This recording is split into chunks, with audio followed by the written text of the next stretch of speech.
Hey guys, it's Ryan. Thanks for tuning into Theology-ish. Before we jump in, I just want to emphasize that the discussions on this podcast are exploratory in nature and delve into a variety of theological perspectives. They do not strictly represent or define our personal stances on the faith, nor the doctrine of our affiliated churches. We encourage listeners to reflect, question, and seek guidance from their local church leaders. Our goal is to foster understanding and curiosity. We ask that you listen with a humble and discerning mind. Thanks for listening, and enjoy the episode.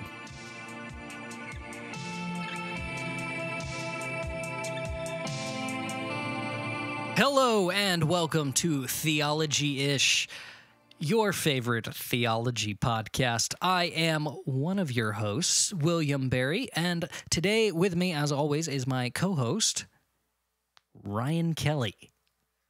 Ryan Kelly! Yep, that's him. That's Ryan Kelly. Need some like John Cena music? Yeah. I don't know what that was, but I don't think it was John Cena. That was my attempt at the John Cena horns, you know? That was something. Well, I'm not a big fan of wrestling, so... No, me neither. I'm only tentatively familiar. Anyway, hello, Ryan. Hello, William.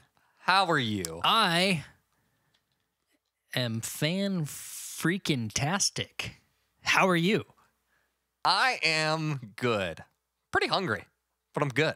Hi, pretty hungry. I'm William. What a fun joke. Anyway. So, today's going to be a little different than usual, William. Oh, is it, Ryan? It sure is. Do you want to tell people why that is?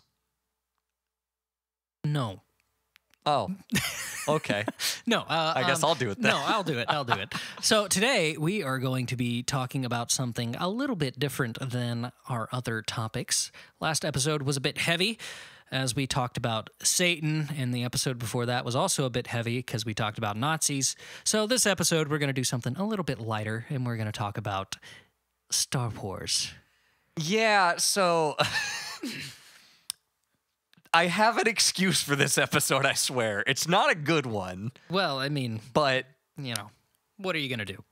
Long story short, William and I both apparently can't count to 3 because we thought we had an extra week than we did before we had to record again, and then realized, oh wait, we're out of episodes. We have to record this weekend, not next weekend. So I kind of had to scramble to put some stuff together and realized, man, I don't have enough time to prepare for another episode the way I'd like to. And my philosophy for this is, if I am incapable of preparing for something to talk about on this show well enough to know that it's going to be good, then I don't want to talk about it. So I was pondering on the things that I could talk about without really having to think about it. And as a turbo nerd, the thing that came to mind for you was the Star Wars. Yes.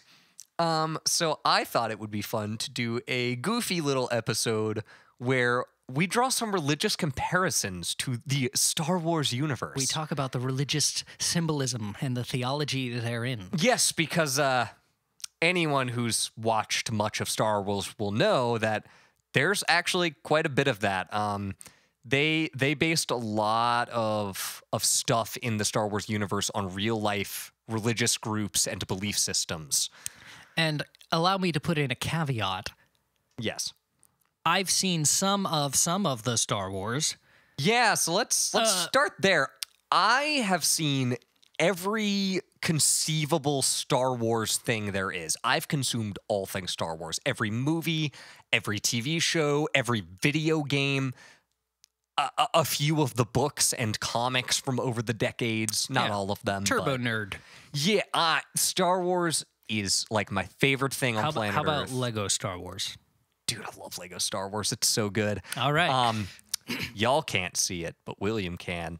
And in our little recording studio here, which is really just my spare bedroom, I have a shelf full of Star Wars Legos that I've collected over the years, kind of just sitting there.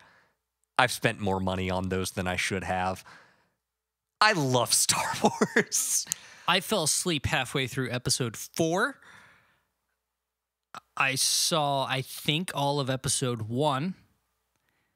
I saw about half of episode 2. And I'm a big fan of the memes. Shameful. That's it. That's my Star Wars experience. And, you know, I know all of the Star Wars stuff because you can't exist in the 21st century in America and not. So I already know everything that's like broad strokes, you know. Yeah. I know the story. And just so you all know,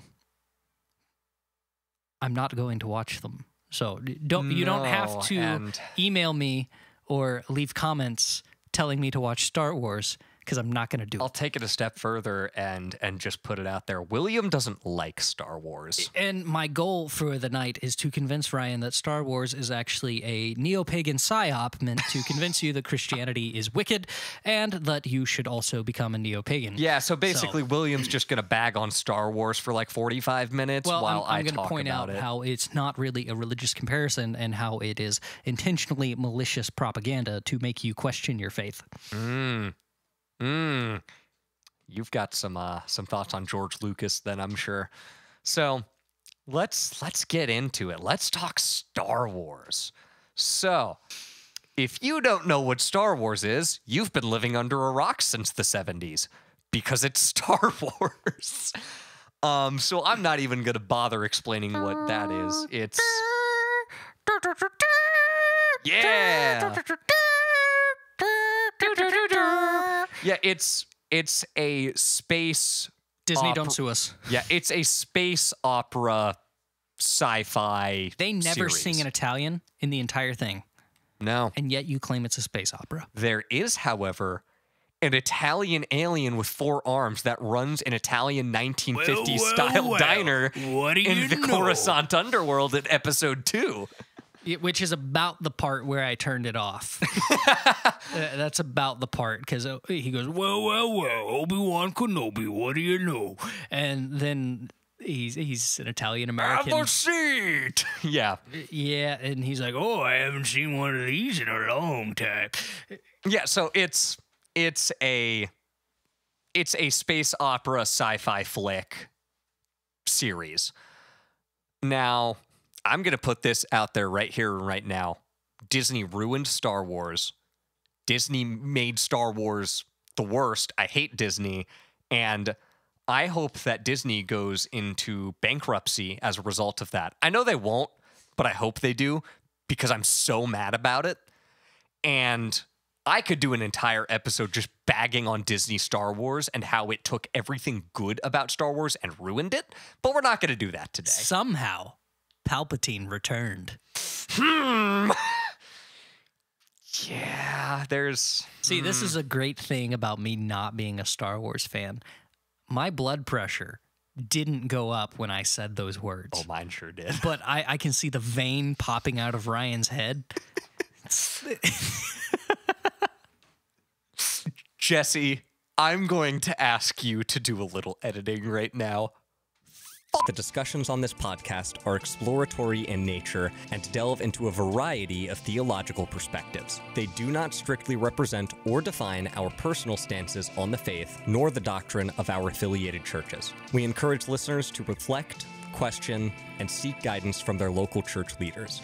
Anyway, so Star Wars starts in the 1970s with a man named George Lucas, who basically decides, I've got this idea for a movie, and he takes it around to like 10 different movie studios, and not a single one wants to do it.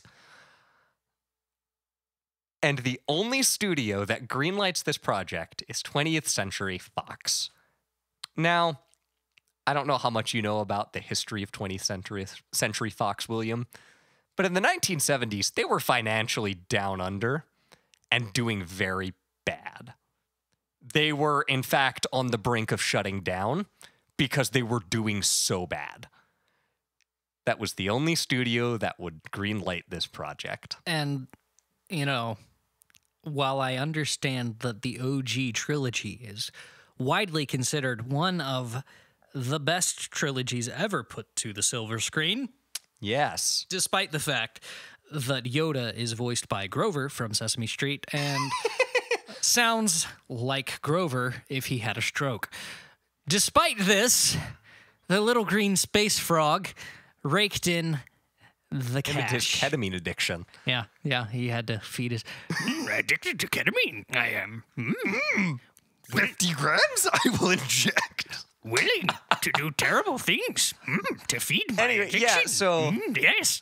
yeah, so 20th Century Fox, this studio that's on the verge of going out of business due to poor decisions, is the only studio And that picking greenlights up this Star project. Wars was perhaps another poor decision.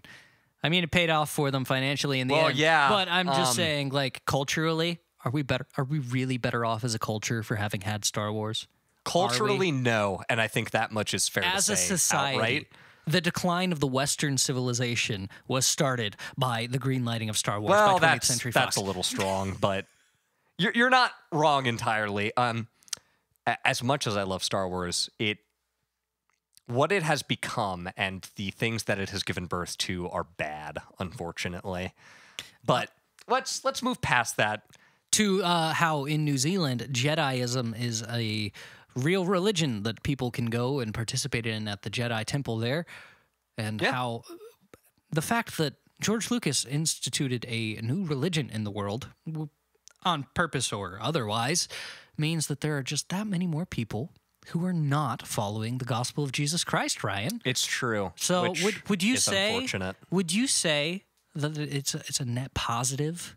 The Jediism is now a thing people can go to? No, in fact, Yeah. I say this as the biggest Star Wars nerd there is. Star Wars was a mistake. And Yes. Yes, it was. I will go as far to say as media as a thing is a mistake. Because, man, Media? Just media in media general? in general, I truly believe this. If we didn't have TV and movies and social media and cell phones and the internet, life would be so much better. Take the potato pill, bro. I fully believe that. Become an Amish. But it's here, and I love Star Wars, so it is what it be. Yeah. But yeah, Yeah. Star Wars comes out in the 1970s, and at that time, it was not known as Episode 4, A New Hope. It was just Star Wars. That's all it was. And it came out, and the expectations for it were pretty low. But by some miracle, or maybe not, depending on who you ask, William, it ends up being a massive financial success. So much so that it pulls 20th Century Fox off the ledge of death and puts them right on top. And pretty quickly becomes one of the highest grossing films in history at that point. Like instantly. It is an immediate hit. Which, to be fair, it deserves over Avatar. Yes. Because can you quote one line of dialogue from the Avatar movie?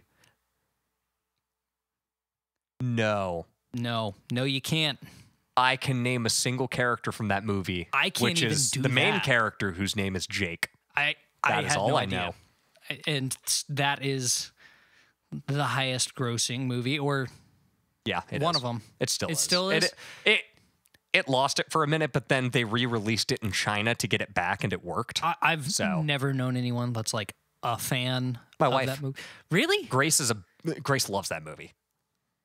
Okay, well, there you go. Yeah. Anyway, yeah, at the time it pretty much instantly became one of the highest grossing films ever.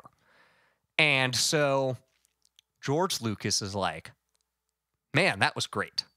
Now, 20th Century Fox is like rolling in it, right?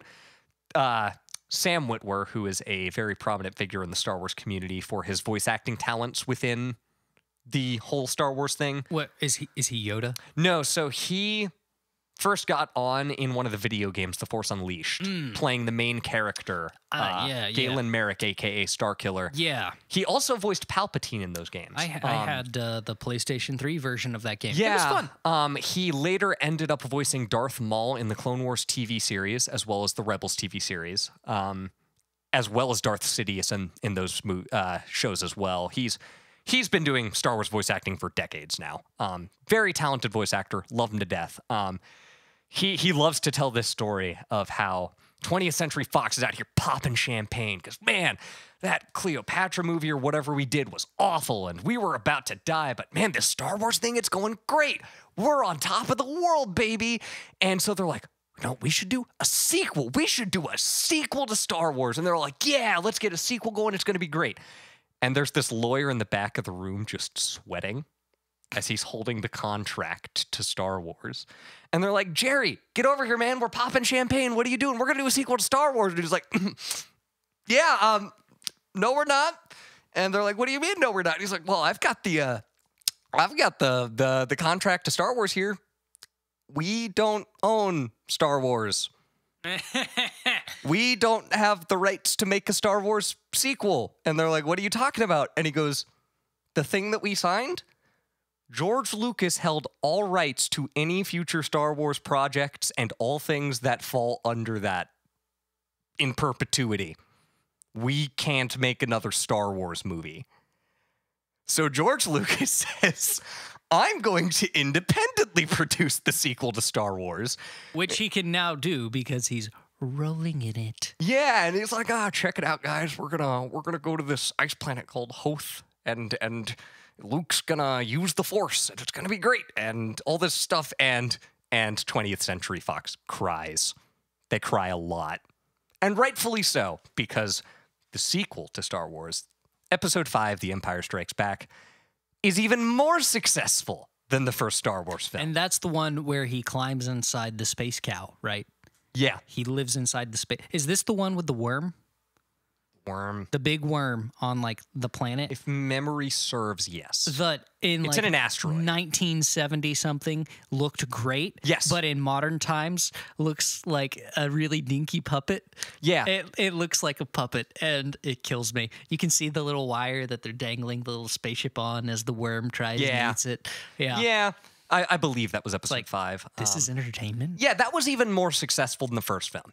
So then he goes and finishes the trilogy with episode 6, Return of the Jedi, which, if memory serves, is not as financially successful as the last one was, but was still a major box office hit. Which is the one where we find out, spoiler, that Darth Vader...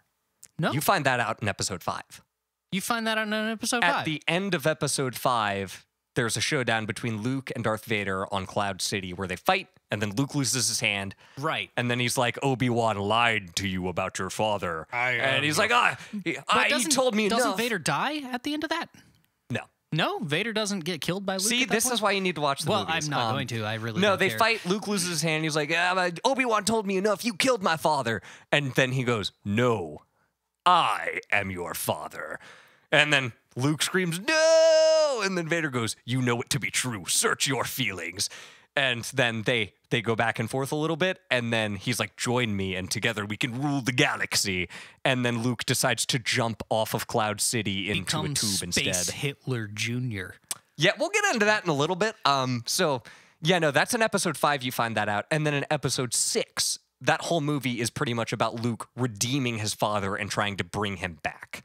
And then at the end of episode 6, as they are fighting, Luke has Vader on his deathbed, basically, and is able to strike him down. And Darth Sidious is all like, do it, kill him, and we shall rule the galaxy ourselves. And then Luke, in his heroism, throws his weapon down and says, no, I won't kill my father. So Sidious starts electrocuting Luke, and then Vader, in a moment of glory, turns back to the light side and throws Sidious down a reactor chamber, killing him. And then shortly thereafter dies, but not before finally turning back to the light and redeeming himself. See, I'm not so sure that he does. We'll get to that. So I'm not so... So that's the success story that is the original trilogy. Yes. So, and now we get to the prequels. Kinda. So at this point, George Lucas decides to semi-retire. He is divorced at this point, or about to divorce, one of the two.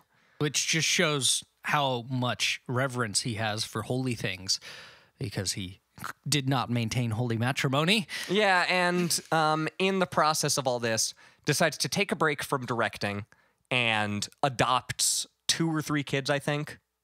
I forget exactly how many, but he adopts a few kids. And so well, never he mind. takes a good few years off to raise his children. Also worth noting, George Lucas only directed the first Star Wars film. He did not direct episodes 5 or 6. He stepped back from director from those 2 movies and demoted himself basically to executive producer. What was his role in the prequels? He directed those, if memory serves. Okay, well, I think he shouldn't have. Yeah, he should have done something The Empire else. Strikes Back and Return of the Jedi, he was just an executive producer / writer. So he didn't technically direct those, which a lot of people don't know. Ah, I didn't know that. Yeah, so he takes a break and then goes back and makes the prequels, which at first were a hit financially. I don't like The sand. first movie at first made bank because, oh my God, it's a new Star Wars film, right? Yeah. And then people watched it. And by golly. And then episode 2 came out. And that's the one where Anakin And it says, was worse. I don't like sand. It's Yeah. coarse and rough. And it gets everywhere. But not Not you. like you. You're all things soft and smooth. Yeah. Yeah, that one was the worst Star Wars film to date. If I can just throw this out there, for any of our listeners who might be single, and you might be thinking about telling a girl that you like that you don't like sand, but she's not like sand, and so you like her, don't do that. Don't. It's not smooth. Yeah, Not a but smooth move. episode 2 comes out. No one really likes it. It's kind of a flop. And then Rightly so. If it's terrible. episode 3 comes out. It does fine financially because it's Star Wars, and Star Wars will always do fine financially. That's just how it is. People don't really like that one too much either. And so George Lucas decides, fine, you guys don't want to play with me anymore, I'll leave. And then in 2012, sells it to Disney. George Lucas, why? I hate you. Yeah, and then Disney did a whole bunch of stuff that we're not even going to bother talking about because I hate it. Fair enough. Although I do like the pictures I've seen on the internet of Kylo Ren, played by Adam Driver, where he's got his pants like all the way up to his chest. He's shirtless and he's just like got high-waisted riding pants. There have been some good memes out of the Disney stuff. Ben They just Swallow. suck. Ben Swallow. Yeah. I Yeah. like that picture of Adam Driver. I'm Ray. Ray Skywalker. No, you're not. No, you're not. Wow. Anyway, so that's violent. that's the story of Star Wars as an entity. Let's actually dive into Star Wars now. All right. The Star Wars. Let's talk about the Star lore. Wars universe and draw some religious comparison just for fun so that it sort of has something to do with theology. Kind of. Good luck. Thanks. I'm here to ruin fun. So, in the Star Wars universe, there exists this thing that's called the Force. Which is impersonal, mind you. Yes. So it's really not anything like the God of Christianity, is it? No, and No, it's not. Anyway, I've carry heard, on. I've heard some people kind of compare it to like the Holy Spirit and that it's this thing that lives inside you that lets you do miraculous stuff, right? But Which, again, it's to that extent, the Force is sure. always impersonal, and Yes. it's highly deterministic whether or not you have access to the Force based off your midichlorian count. yes, which So- we're going to get into, but there's this thing called the Force, and the Force flows through everything. It is omnipresent and all-powerful, It's basically. more like a Hindu kind of, I think it's called Brahman or something. It's like the yeah, or it's the like, life force of the universe, or it's like something. chi, right? Yeah, it's closer to that than anything resembling Yeah, we'll get a little Christianity. bit into that, but it's this thing, it flows through everything, it's always present all the time, and there are two sides to the Force, the light side and the dark side, aka the good guy side and the bad guy side. The good guy side lets people who can use the Force do stuff like move things with their mind, and jump really high, and Jedi mind tricks, so temporarily like mind control someone, basically, or in recent times with some of the new movies or some of the comics and stuff, they can heal people's wounds with the Force. Failed to overcome ketamine addiction. Force power does, though. Yeah. Whereas the dark side of the Force gives people access to such abilities as choking people with the Force or shooting lightning out of your fingertips. I want the lightning power. Can I get the lightning power without being evil? Yes and no. Can you explain to me why lightning is evil? No. Okay. Carry on. Yeah, so there's the good side and the bad side to the Force, the light and the dark. So way, way long ago in the Star Wars universe, there are these two groups that are formed, the Jedi and the Sith. There are these groups of people who had access to using the Force and decided to use it differently. The Jedi said, no, that darkness stuff is awful and you shouldn't do it. And the Sith, the bad people, were like, oh, that light crap, we don't need it. That darkness stuff, do it. Do it. Give me the hand lightning, baby. Yeah. I want them hand lightnings. And that leads to a centuries, potentially millennia's long war between the two. And it's a really brutal war, and somewhere in the middle of it, the Jedi and the Sith learn to create these things called lightsabers, aka laser swords, aka the coolest fantasy weapon in modern sci-fi. Don't at me. So basically, there are these hilts you make of whatever the heck you want that contain a thing called a kyber crystal, which is this little colorful crystal that is like strongly in tune with the Force. So now we're getting into like healing crystals and stuff. So Yeah. like new age occultic kind of shenaniganry. Yeah. So there are these colorful crystals that are strong in connection with the Force. And then by adding technology to that, they can focus that power into a controlled light, a controlled laser, which is the blade of the lightsaber, which is capable of cutting through almost anything. And it's super cool, and they make whooshy sounds, and they're cool. Skip ahead way, way later to this era right before the first movie takes place. Yoda is alive and part of the Jedi Council. Not addicted to ketamine yet. He is. Exactly. And basically, Sober for now. there are these group of Jedi who have a premonition through the Force. They see something from the future. And what they see is that there will one day come a chosen one. Someone who is immensely powerful in the Force, who will bring balance to the Force, leaving it not only in light or in darkness, but in perfect balance, righting the universe. And that kind of just goes by for a while, and people more or less forget about it. Also worth noting that at this point, a while ago, the Sith institute something called the Rule of Two, which states there can only ever be two Sith, no more and no less, a master and an apprentice. And that to continue the cycle of the Sith, the apprentice will one day overthrow the master, taking his place, and then take a new apprentice under their wing. Which, I'm just going to throw this out there. That does not, for a stable institution, make. It's kind of a bad rule. Yes, and the reason they institute it is because back in the day where there were, hundreds, thousands of Sith running around, because the whole Sith thing is power and being in control, they weren't just fighting the Jedi, they were fighting each other. And there were a lot of like Civil War stuff things happening, and they were killing each other. And so basically this dude, Darth Bane, one of the more powerful Sith of the time, went, hey, if the Sith are ever going to succeed in taking over the galaxy, we can't keep fighting each other. Therefore, there will only ever be two of us. And it will stay that way forever so that we can work from the shadows and take over the galaxy that way. So the Jedi basically end up in this time of peace for thousands of years where they haven't seen a Sith in thousands of years. Everything's great. Well, this prophecy foretells that someone will bring balance to the Force because as it is now, there's way too much light and not enough darkness. So someone's got to balance that out, right?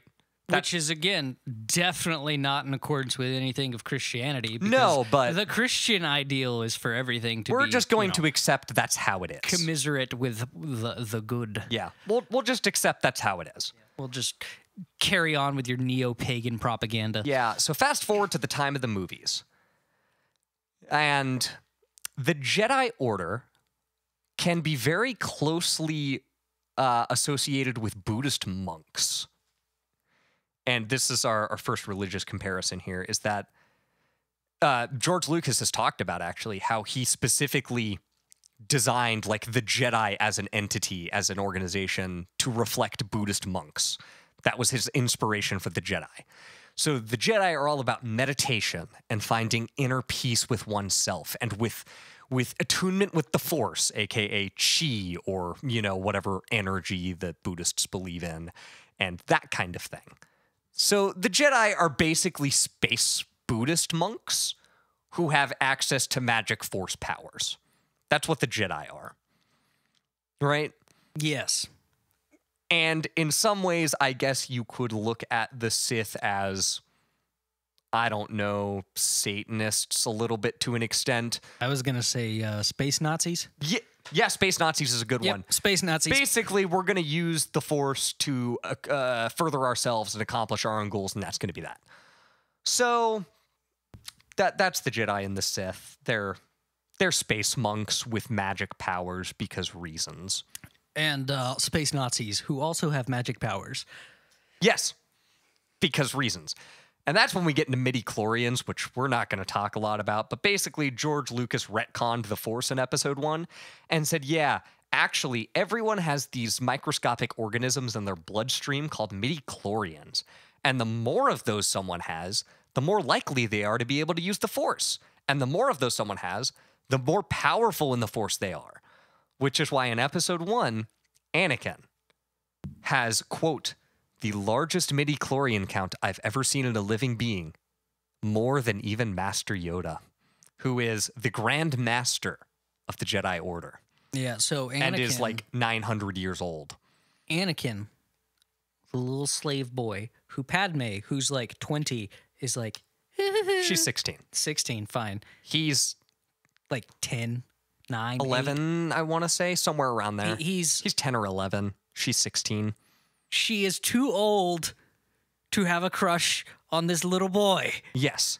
So here's where we get the next religious comparison, which is Anakin Skywalker as the chosen one, which is... I'm going to hit you with a boot, Ryan. Oh, I know. I know where you're going with this, and I'm going to throw a boot at you. But this obviously is what George Lucas was getting at when he wrote this character, right? Say it. So Anakin Skywalker as the chosen one will bring balance to the Force and right the galaxy. And there's a lot of Jesus-esque comparison that is made with him that George Lucas wrote by design. I am not saying that he's Jesus. I am saying that was what George Lucas had in mind when he wrote the character. Except for the part where he becomes, Space Hitler. Yeah, and we're going to get to that. So basically, Anakin was born through the Force. There was no father. He was a virgin birth, much like Jesus. Anything to say about that, William? I'm going to hit you with a shoe. Yeah, fair enough. Yeah, virgin birth, he was born through the Force. And the Force more or less gave birth to him to correct the galaxy and balance it. So he comes along and Qui-Gon Jinn, this Jedi Master, is like, oh, I'll train him. Played by Liam Neeson. Yeah, I'll train him. And then Darth Maul, this scary Satan-looking dude, comes along and stabs him. He's the one with the double-sided lightsaber. Yeah, which is super cool. Yeah. He kills him. And then Obi-Wan... Stabs him real good. Obi-Wan, who is Qui-Gon's apprentice, says, that was bad, and then kills Darth Maul in turn. You'd think that Darth Maul, who beats the Master, Qui-Gon, would not also... You'd think that he would be able to easily beat Obi-Wan, yet Obi-Wan, taught by Qui-Gon, is able to beat Darth Maul. Yeah, how crazy is that? Yeah, it's not almost... only that makes Obi-Wan the first Jedi in centuries to successfully defeat a Sith in combat, because no one has seen one in thousands of years. I will be honest. I do like Obi-Wan. Great. I like Obi-Wan's character. Yeah, but so the rest of Star Wars. He then says, I will take Anakin on and train him in the ways of the Force. Because so he he automatically becomes a master because his master is dead? Or No. So he becomes a Jedi Knight. Oh, of course. And between movies, he becomes a master. Ah, naturally. Yeah, but he's a Jedi Knight. Anakin's his apprentice, and Samuel L. Jackson, a.k.a. Mace Windu, is like, he's too old to be trained as a Jedi because you have to be kidnapped as a child, basically, to be trained as a Jedi. And he says, well, I'll do it anyway, so you might as well just let me do it. And he goes, fine, I guess. So they do that. So skip forward. Anakin and Padme have a secret relationship, which is super creepy. And against the rules for the Jedi? Yes, so the Jedi are not celibate per se. Jedi are like allowed to participate in like sexual activity. They are not, however, allowed to have attachments. That's one of their core like belief systems is no attachments except through the Force, right? Because all you need is the Force, and any attachment you have is a weakness, and it will lead to the dark side, basically. So you are allowed to indulge carnal desires, but Yes. you are not allowed to have those There is only carnal one- desires to be properly ordered by love. Yeah, there's only one canon exception to that, which is the Jedi Council Master Ki-Adi-Mundi Isn't he like the weird-looking one? And he's with like the really tall head. yeah, and he's like one of the last few. Yeah, of his he is one of species. the only males left in his species, so he's allowed to have like 5 wives for the sake of keeping his species around in the galaxy. It is what it is, I guess. I think George Lucas was a freak. Yeah. You know what I think? I think that after getting divorced, he just hates marriage. So then he used Star Wars and the Jedi as like a way to poo-poo marriage. Yeah. Yeah. So skip ahead. Anakin and Padme have this secret relationship, and at the end of episode 2, they get secretly married. Oh no. It's real creepy. Space married. Yeah, it's real creepy. So they're married.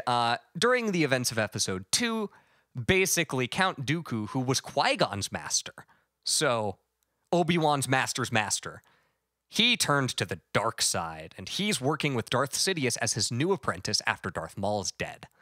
So he's evil now, played by Sir Christopher Lee, God rest his soul. He has passed, unfortunately. So he shows up, and he's got a curved lightsaber, and that's cool. He cuts off Anakin's arm. How does that work with, the physics of light? I don't know, man. Okay.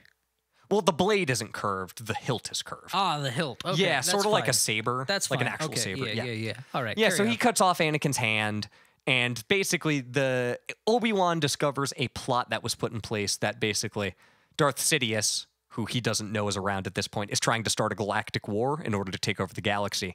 And in doing so, a Jedi Master who is dead now secretly ordered the Kaminoans to create an army of clones whom the Jedi could use to fight this war.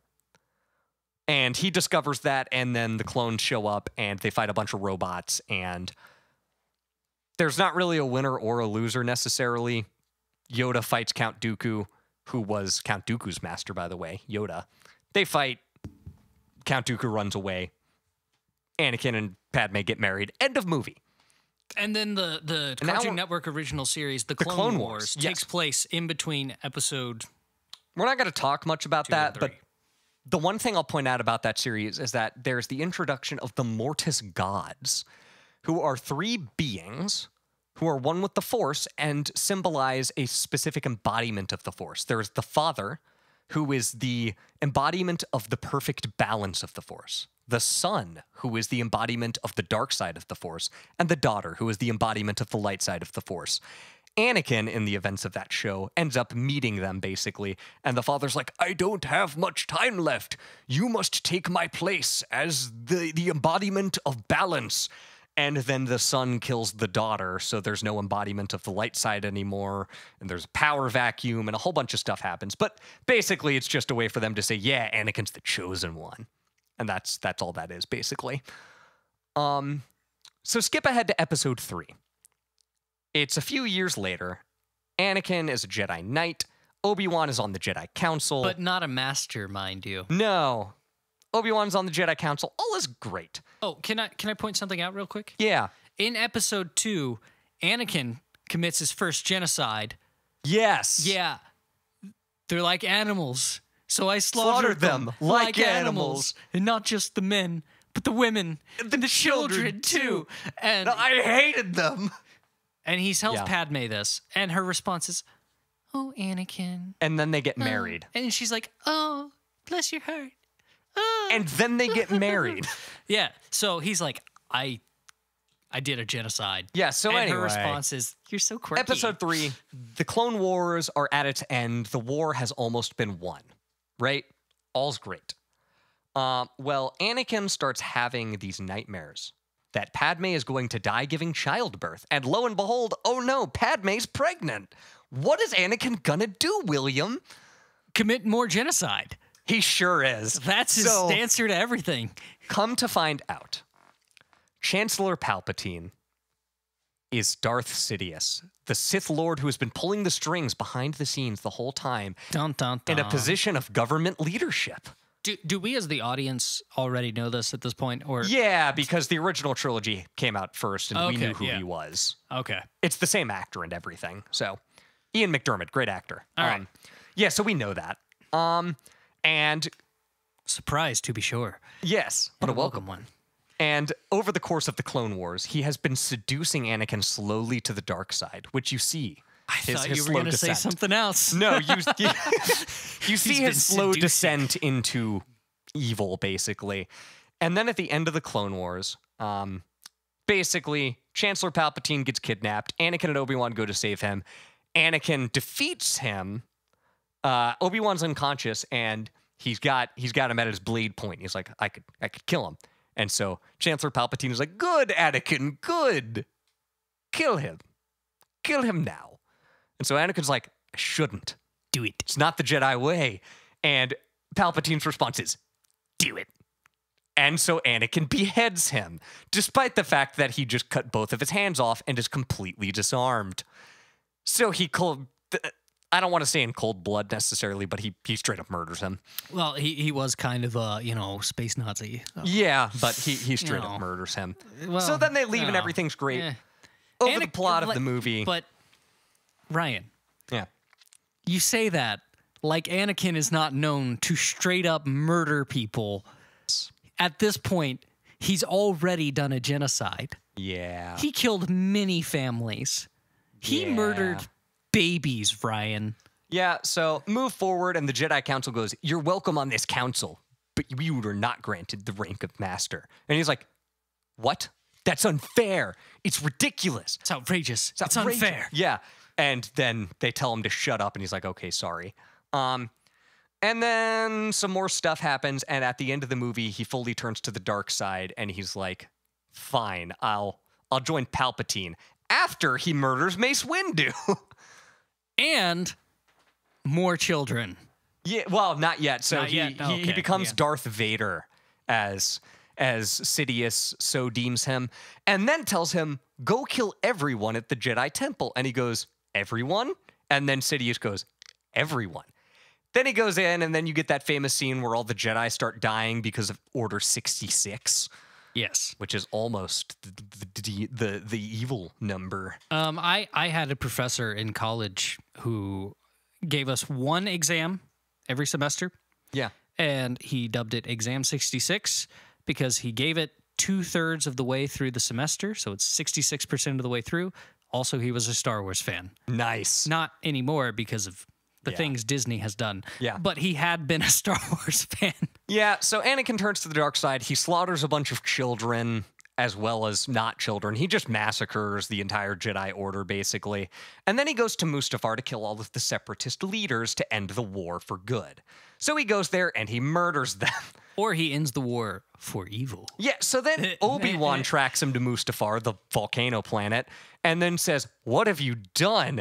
And he's like, I have brought security, peace, and justice to my new empire. And then Obi-Wan goes, your new empire? And then they argue for a minute, and then they fight.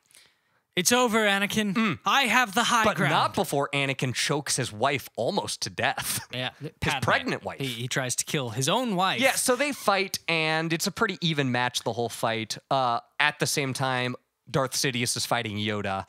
Yoda and Sidious more or less come to a stalemate, and then Yoda runs away and goes, into exile I must go. Ketamine I must acquire. Then he screws off. Yeah. That's when he becomes addicted to the sauce. Yeah, and then at the end of Anakin and Obi-Wan's fight, Obi-Wan gets something. What does he get, William? He gets all of Anakin's limbs. I was gonna say the high ground. Oh, he gets the high ground, but he also gets it's over Anakin. I have the high ground. He gets his arm. Yeah, apparently he underestimates his power, and then instead of doing something reasonable, Anakin decides to flip over Obi-Wan for some reason, like totally defenselessly, and then he chops off all 3 of his organic limbs. And then he catches fire.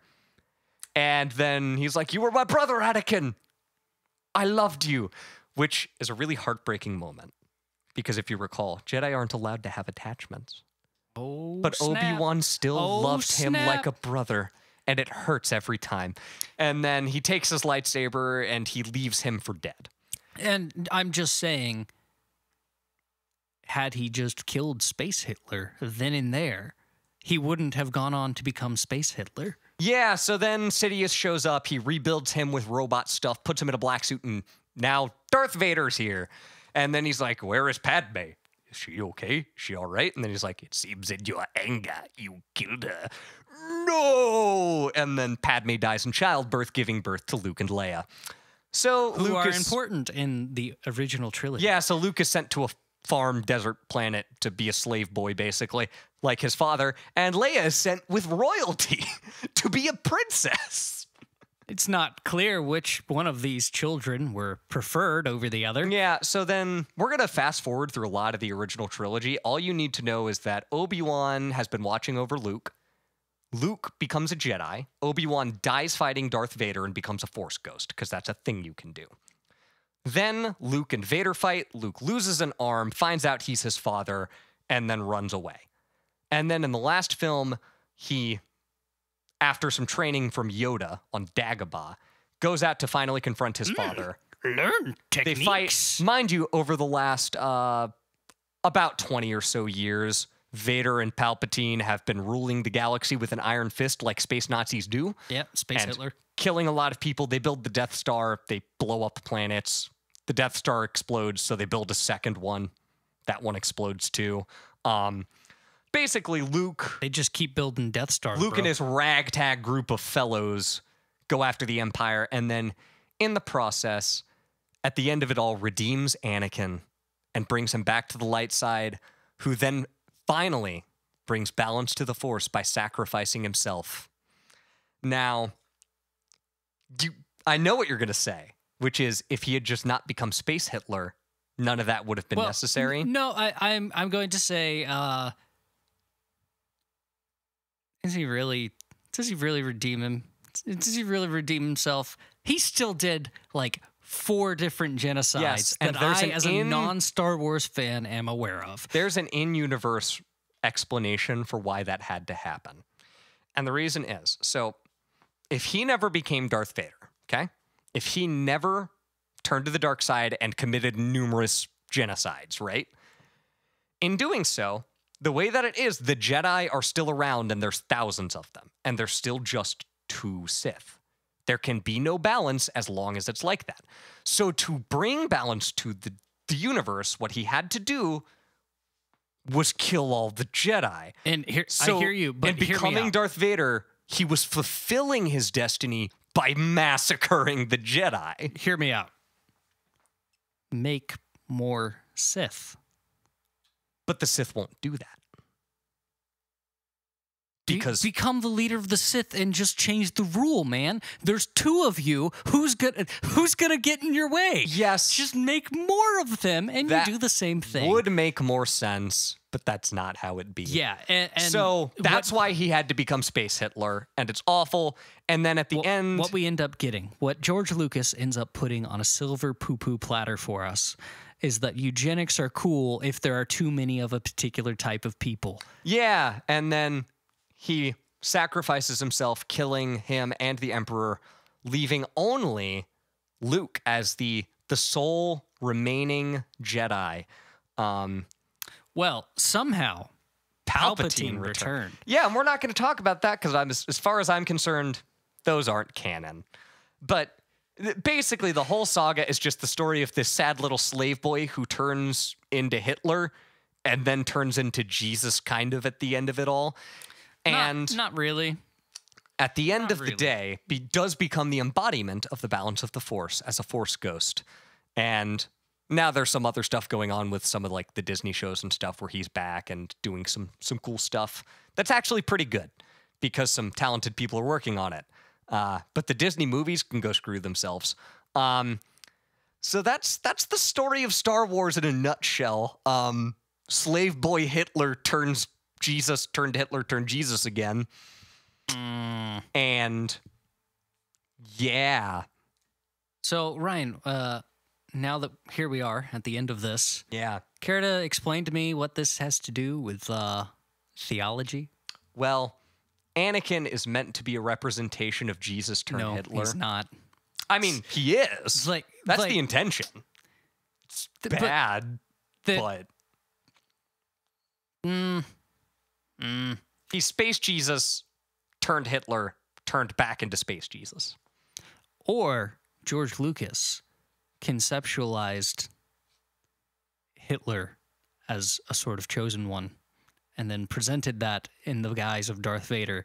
And he just uses religious language at the beginning of it that's making you say that it has something to do with Jesus. When really, Yeah. all things considered, Anakin consistently acts way more like Hitler than he does Oh, Jesus. definitely. Yeah. He does a lot of murder, which is something Jesus never did any of. Yeah, so, and you know. I don't know. There could be some comparisons drawn with Luke and the son redeeming the father thing, which is kind of religious in nature, I suppose. It's fine. I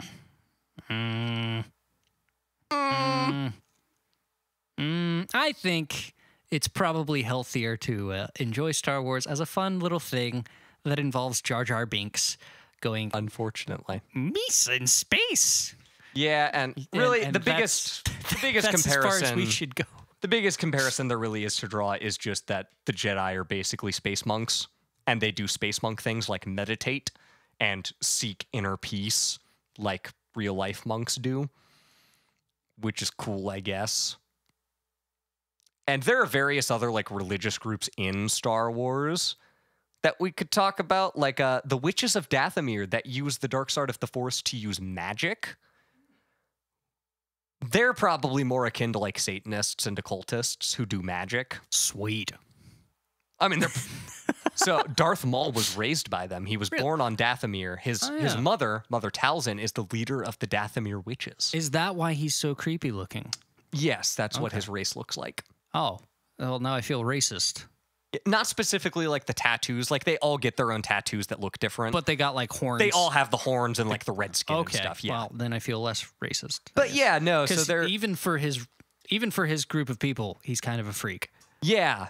So Okay. there are other religious groups in the Star Wars universe we could talk about. We don't have time for that. But at the end of the day, it's a goofy space sci-fi thriller. It's a space opera. It's fun. And it's probably healthier for you to consume it as such. Yes. If you consume it at all, I encourage you to do something better with your time. Ryan, could you quickly approximate how much time you've spent watching and consuming Star Wars media lifetime? Look, man, I've seen every movie except the Disney ones numerous times. I've watched every TV show more than once. I've played most of the video games there are multiple times. I've read more than one of the books and comics. So would you say it's fair to say a couple 100 hours? Minimum. I would argue maybe over 1,000 hours if you count everything, like building Star Wars Legos and, you know, you can various listen other to, things. I believe, the entire Bible in audiobook format in about what, like 40 Dude, you could hours? read all of Summa Theologica in that time. Yeah, you could. It's about 3,000 something pages. And if you read about 30 pages an hour, that's however, 100 hours? Yeah. So you could have read the Summa Theologica dozens of times over. At the end of the day, it's a fun sci-fi property for entertainment purposes.